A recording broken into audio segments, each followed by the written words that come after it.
आप अगर बाइक चला रहे हैं या गाड़ी ड्राइव कर रहे हैं, कुछ भी बराबर में से कोई लड़की तेजी वो से ऐसे झांक झांक देख रहे होते हैं कि पता निकल नहीं भी जाए तो फिर वो आप खुद जो है ना अपनी बाइक या गाड़ी जो ऑटोमेटिक तेज कर रहे हैं। अगर एक डिपार्टमेंट हेड फीमेल है, other department head is male, अगर वो कुछ कह रहा है तो उसने ना ही करना है। क्योंकि मुझे ऐसा लगता है, आप मेल है, मैं बाइसनेस नहीं कर रही किसी तरह से, बट कहीं ना कहीं मुझे लगता है कि मेल ईगो हर्ट होती है कि यार फीमेल की क्यों सुने, अगर फीमेल इस पोजीशन पे कैसे है।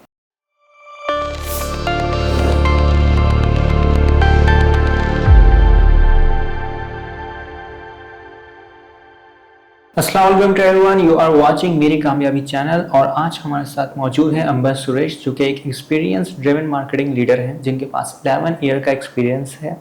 Brand performance and digital marketing में इन्होंने डिफरेंट रीजन्स में काम किया है और एक स्ट्रॉन्ग इम्पैक्ट क्रिएट किया है। तो जानना चाहेंगे इनकी success story. So let's start our show. अस्सलाम वालेकुम। वालेकुम अस्सलाम। कैसे मिजाज हैं आपके? अल्लाह का शुक्र। First of all thank you very much कि आपने अपना कीमती वक्त दिया हमारे शो के लिए। It's I honour for me and for my entire team. Thank you so much कि आपने मुझे इनवाइट किया। Most welcome. अच्छा अंबर, मुझे ये बताइएगा कि डिजिटल मार्केटिंग की फील्ड आपकी जो है किस तरह जर्नी का स्टार्ट हुआ और क्या गोल्स थे आपके? So basically I started my journey 11 years back. This is I think मैं अपना 11वां साल अब इंडस्ट्री का ख़त्म करने जा रही हूँ। So I started off as a marketing executive. मैंने बहुत सारी इंडस्ट्रीज़ में काम किया, कार एक्सपोर्टिंग कंपनी से लेके सॉफ्टवेयर हाउसेज से लेके हॉस्पिटैलिटी में, एंड देन लास्ट के मेरे 6 साल was joining an OTT platform like Netflix, तो Pakistani OTT platform. This journey was like a roller coaster, क्योंकि मैंने कोई फील्ड, कोई इंडस्ट्री या किसी चीज़ से अपने आप को महदूद नहीं रखा। So when I was as a marketing executive, तो तब मेरा काम बहुत डिफरेंट था। Then I also joined as assistant brand manager, तब मैंने ब्रांडिंग सीखी, आई डन सेल्स, ठीक है। उसके बाद इनिशियल जो मेरे 4 इयर्स थे, I was in to traditional marketing, ठीक है, and branding and how brand book is made and how you convert products into brand. And then उसके बाद जब डिजिटल का स्कोप आना शुरू हुआ, तो मेरे लास्ट के जो 7-8 साल हैं, I equipped myself into digital and AI because that was the need of the requirement जो हमारी companies की भी थी।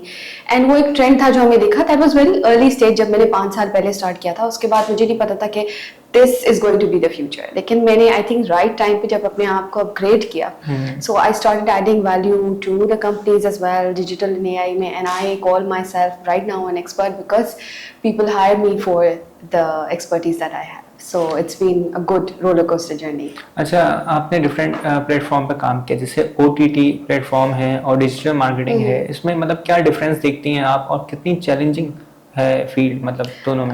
देखिए, अगर आपके बेसिस स्ट्रॉन्ग है ना डिजिटल मार्केटिंग या परफॉर्मेंस मार्केटिंग के, तो कोई भी आप मुझे प्रोडक्ट ला के दे दे। जैसे मैंने आपको कहा, मैंने सॉफ्टवेयर हाउसेज में भी काम किया है, मैंने हॉस्पिटैलिटी में भी काम किया है, मैंने कार एक्सपोर्टिंग कंपनी में, मैंने क्लोथिंग ब्रांड में काम किया, बहुत सारे एवेन्यूज पे काम किया है। फिर उसके बाद एक एजेंसी के लिए भी काम किया था, जिसमें मेरे पास क्लाइंट्स है लाइक गुल अहमद, सैंडर्स, पाकिस्तान।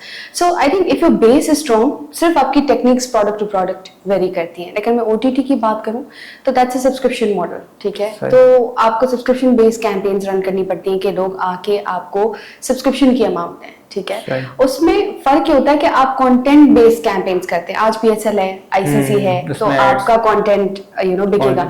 लेकिन अगर आपके पास कोई टूर्नामेंट नहीं है, कोई एंटरटेनमेंट नहीं है, कोई मूवी नहीं है, कोई लेटेस्ट ड्रामा नहीं है, तो ऑफ कोर्स आपकी एक्विजिशन नहीं हो सकती है।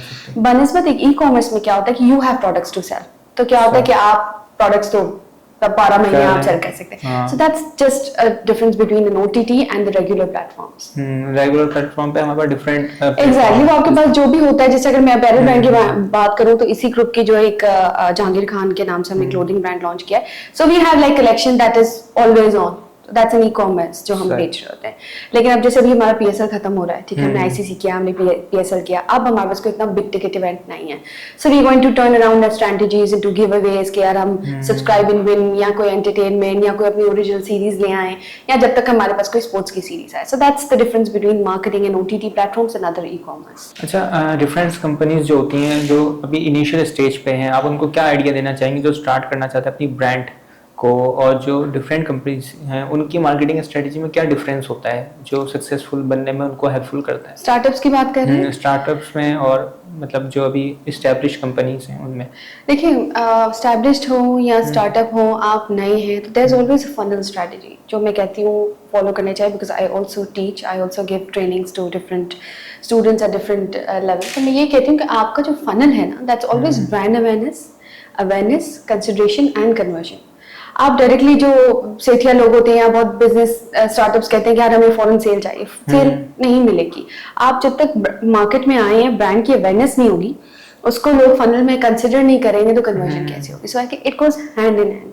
ऐसा नहीं है कि आपने आज उठे और आपने सेल करना शुरू कर दी, नहीं, it takes time. It's 3 months funnel that every startup should follow. आप ब्रांड अवेयरनेस करें, और जब आपके पास एक पूल पिक्सल के थ्रू या आपके डेटा के थ्रू आपके पास एक पूल जनरेट हो जाए, उसके बाद आप कन्वर्जन कैंपेन्स करें। ब्रांड अवेयरनेस कैंपेन्स को आप स्लो डाउन कर दें, बजट्स अपने आप वहाँ कम करना शुरू कर दें, और कन्वर्जन कैंपेन्स में आप अपने बजट्स बढ़ाना शुरू करें। So this is the funnel approach, जो कि स्टार्टअप हो या बिल ब्रांड हो, इट इज वेरी इंपॉर्टेंट कि आप इस फनल को अडॉप्ट करें। अच्छा, अभी हम देख रहे हैं पाकिस्तान के अंदर कि डिजिटल मार्केटिंग बहुत ज़्यादा मतलब जो है ना हाइप क्रिएट कर रहा है, और हर कोई इस फील्ड में आना चाह रहा है। तो आप उनको क्या इंसाइटफुल मशवरा देना चाहेंगी कि इस फील्ड में आए, तो मतलब किन चीज़ों का हमें ख्याल रखना चाहिए, या हर कोई इसमें आ सकता है? देखिए, दिस इज ट्रू, क्योंकि देखिए अब मैं आपको बताऊं कि कंपनीज ने या इंडस्ट्री वाइड जो हमारे बजट शिफ्ट हुए हैं, कन्वेंशनल पे अब 30% लगता है और डिजिटल पे 70% शिफ्ट हो गया, which was not 8 years back, right? It was not that. तो this is a fact, and digital and AI is your future. तो मैं कहती हूँ कि अगर लोग इसको सीख रहे हैं, सीखना चाहिए, अपने आप को अपग्रेड करें। अगर मैंने 7 साल पहले अपने आप को अपग्रेड नहीं किया होता, तो मैं शायद इस फील्ड में इतना एक्सेल नहीं करती। अब मैं कन्वेंशनल इतना नहीं करती हूँ, कन्वेंशनल करती हूँ, इतना नहीं करती हूँ, but my digital has become an expertise, you know, you name it, I have it to the service to any brand you tell me, I can tell you how to market that digitally. So I think it's very important कि साथ के साथ अभी भी आप देखें, अगर मैं AI की बात करूँ, ChatGPT था, उसके बाद Claude था, अगर मैं Claude पे नहीं हूँ तो I am losing something, right? So in this rapid world, we need to keep ourselves upgraded to the tools जो आते जा रहे हैं, and I think ये तो कुछ भी नहीं है, आगे तो और बहुत कुछ होने वाला है। Different, और जो है एक्सपर्ट टूल्स आते रहेंगे। इवन आप अगर देखें मेटा या स्नैपचैट या टिकटॉक वगैरह, वो यू एडवर्टाइजिंग, उनके डैशबोर्ड्स इतने फ्रीक्वेंटली चेंज होते हैं कि अगर आपने उनको छोड़ दिया है या एक हफ्ते तक आपने उनको नहीं देखा है, आपको पता ही नहीं चलेंगे। उनके इंटरफेसेस चेंज हो जाते हैं, उनके एल्गोरिथम्स चेंज हो जाते हैं, उनकी लाइक जहाँ से आप कैंपेन चला रहे होते हैं वो चीज़ें चेंज हो जाती हैं। So you need to be constantly, you know, upgrading and be consistent with all of these tools.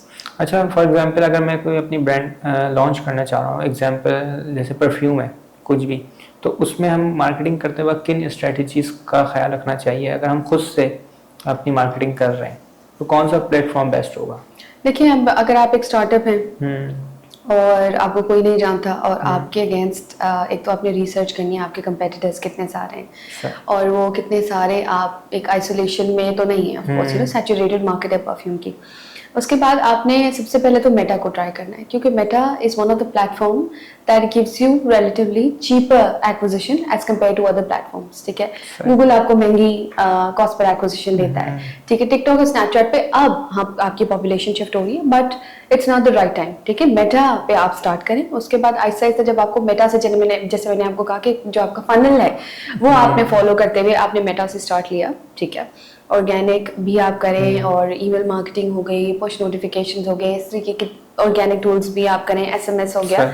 उसके बाद अब मेटा के बाद जब आपको लगता है 2-3 महीने के बाद आप थोड़ा सा स्टेबल हो गए, तो आप स्नैपचैट की तरफ शिफ्ट हो, टिकटॉक, बिकॉज वहाँ पे अब पॉपुलेशन आना शुरू होगी।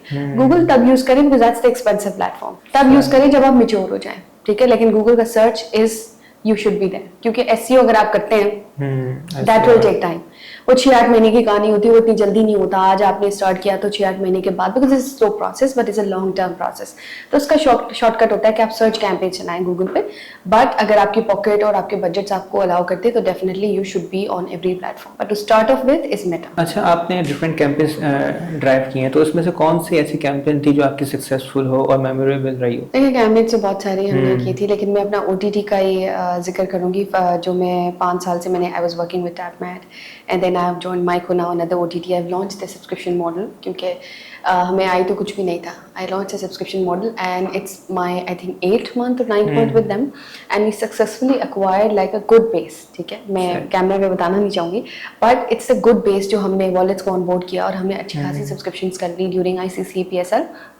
सो that's one of my success जो मैंने सीखा, मैंने अप्लाई किया, ठीक है? वहाँ तो मैंने सीखा था that was a build platform, Tapmad is one of the OTT like a leading platform. तो लेकिन यहाँ आके मैंने स्टार्ट से पूरा मैंने खुद किया, you know, launching, connecting the wallets, doing the campaigns, and with in like 6 months we achieved around like 60% of the acquisitions जो मैं आपको हम जब जीरो से हमने स्टार्ट किया।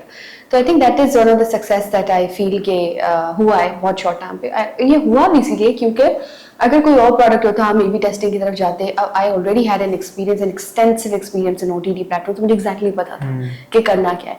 तो इसके कैंपेन्स जो, because I am head of growth over there, तो मेरा हर डिपार्टमेंट से बहुत ज्यादा कनेक्शन होता है। ग्रोथ सिर्फ कैंपेन्स चलाने से नहीं होती है, हमें टेक को भी देखना पड़ता है, हमें अपने एप्लीकेशन को भी देखना पड़ता है, हमें हर जगह से हर डिपार्टमेंट को अलाइन करना पड़ता है कि अगर हमारा प्रोडक्ट ना चल रहा हो या हमारी ऐप नहीं चल रही हो या हमारे जो भी इंटीग्रेटेड सिस्टम्स हैं टेक्निकली वो प्रॉपर नहीं कनेक्टेड है, अगर हमें सब्सक्रिप्शन के लैंडिंग पेजेस सही नहीं है, अगर पेमेंट सही प्रॉपर वे में नहीं कलेक्ट हो रही, तो मेरी कैंपेन्स का सारा पैसा जाया हो जाता है।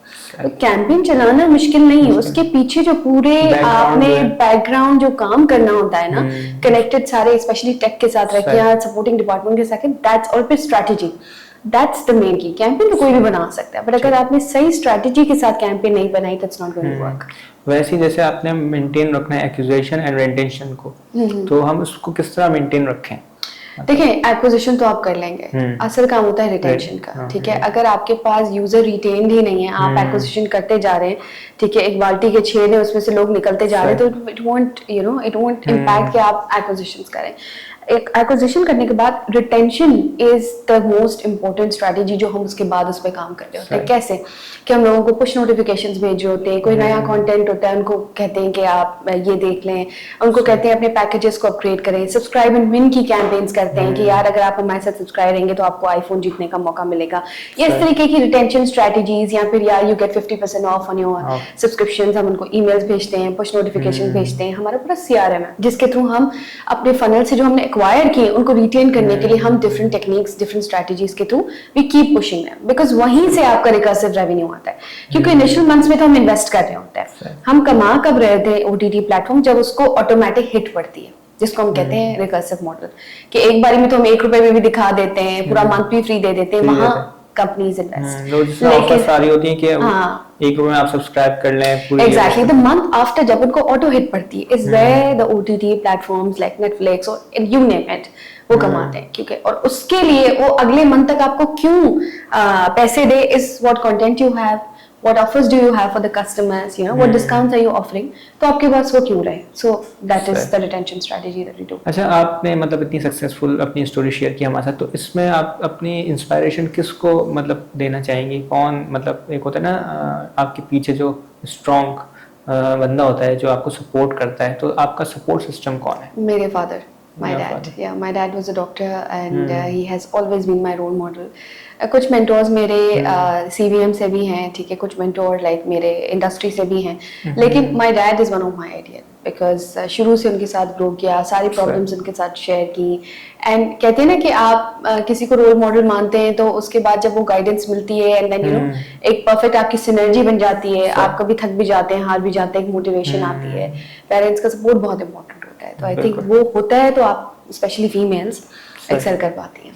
अच्छा, बीइंग अ फीमेल कोई चैलेंज हुआ फील्ड में काम करते वक्त? जैसे बास टाइम होता है खवातीन मतलब वो इतनी स्ट्रांगली काम नहीं कर पाती, बास टाइम हर की अपनी अपनी अलग वैरायटी होती है, तो आपको कोई इस तरह का चैलेंज फील हुआ फील्ड में काम करते वक्त? देखिए, बीइंग अ फीमेल चैलेंजेस तो बहुत आते हैं, क्योंकि हम फीमेल्स लाइक गिनती की होती हैं, भाई सारे मेल हजरात में हमें काम करना होता है, चैलेंजेस तो आते हैं, लेकिन आई think it depends on you, ठीक है, कि आप उस चैलेंज को दिल पे लेके रखते हैं या आप उसको फेस करते हैं। अगर आप उसको फेस करते हैं तो चैलेंज कोई चैलेंज रहता नहीं, और politics is one of the thing जो हर कंपनी, हर इदारे, हर आई थिंक 2 लोगों में भी हो जाती है, 2 दोस्तों में भी होती है। तो if you know how to overcome this, it's okay, but हाँ, being a female it's not easy to grow, ठीक है। आप अगर किसी लेवल पे पहुंच भी जाते हैं तो लोग डिफरेंट बातें करना शुरू कर देते हैं, या जैसे मेरी टीम में सारे मेल्स हैं जो मुझे रिपोर्ट करते हैं, या कभी ईगो इशू आ जाता है कि फीमेल को क्यों रिपोर्ट करें, ऐसा बहुत हुआ है मेरे साथ, they resign because they don't want to report it. ऐसा होता है, आप अगर बाइक चला रहे हैं या गाड़ी ड्राइव कर रहे हैं कुछ भी, तो अगर बराबर में से कोई लड़की तेजी से वो ऐसे झांक जाके देख रहे होते हैं कि निकल भी जाए, तो फिर वो आप खुद जो है ना अपनी बाइक या गाड़ी जो ऑटोमेटिक तेज करता है, हमसे आगे क्यों निकले। हाँ, तो वही बात है। तो ऐसा हुआ है, बहुत बार ऐसा हुआ है कि काफी डिपार्टमेंटल हेड्स में ऐसा होता है कि कि अगर एक डिपार्टमेंट हेड फीमेल है, other department head is male, अगर वो कुछ कह रहा है तो उसने ना ही करना है, क्योंकि उनकी, मुझे ऐसा लगता है, आप मेल है, मैं बायसनेस नहीं कर रही किसी तरह से, बट कहीं ना कहीं मुझे लगता है कि मेल ईगो हर्ट होती है कि यार फीमेल की क्यों सुने, अगर फीमेल इस पोजीशन पे कैसे है तो वो हमें बता रही है, हुक्म कर रही है क्या, ऐसे। पर ऐसा नहीं, सारे ऐसे नहीं होते, बहुत ऐसे भी होते हैं जो समझते हैं कि हाँ अगर एक बात सही है तो सही है, बात गलत है तो गलत है। सो उसके पास मतलब एबिलिटी है जब भी वो उस जगह पे एग्जैक्टली ऐसा ही है। अच्छा, इन द एंड आप हमारे ऑडियंस को क्या मशवरा देने की, कोई मैसेज डिजिटल मार्केटिंग के हवाले से या ओटीटी प्लेटफॉर्म के हवाले से? मैं मैसेज ये देना चाहूंगी कि अपने आप को अपग्रेड करें, ठीक है, एंड स्मार्ट वर्क करें, हार्ड वर्क करें, ठीक है। ऐसा नहीं है कि स्मार्ट वर्क है तो हार्ड वर्क नहीं है, and upgrading yourself to the latest trends, tools, AI skills, क्योंकि अब तो यूट्यूब पे सब कुछ भरा हुआ है। सीखें, उसको सीखें, जैसे ही कोई नया टूल आता है उसको अपग्रेड करें, वहीं आप ऑब्सोलीट नहीं होंगे। ये एडवाइस सिर्फ इंडिविजुअल्स के लिए नहीं है, बिजनेसेस के लिए है, या जो भी वर्किंग वुमेन मेन है, they need to stay upgraded, because आजकल AI is going to somewhere और around replace the traditional methods. और अब तो एआई के डिफरेंट कोर्सेज हो रहे हैं, वो भी करने चाहिए, वो बिल्कुल करने चाहिए, क्योंकि मेन असल में एआई का ये है कि आप जो हम उसको प्रॉम्प्ट देते हैं वो चीजें मेंटेन करती हैं, मतलब आप किस तरह काम कर रहे हैं एआई का इस्तेमाल करना डिफरेंट प्लेटफॉर्म में। ऐसा ही है, बिल्कुल ऐसा ही है। Thank you very much ma'am आपका, कि आपने अपना कीमती वक्त हमारे शो के लिए निकाला। Thank you. तो नाज़रीन, मिलते हैं आपसे फिर किसी नई एपिसोड में एक नई सक्सेस स्टोरी के साथ। तब तक रखिएगा अपना ख्याल। अल्लाह ने के बाद।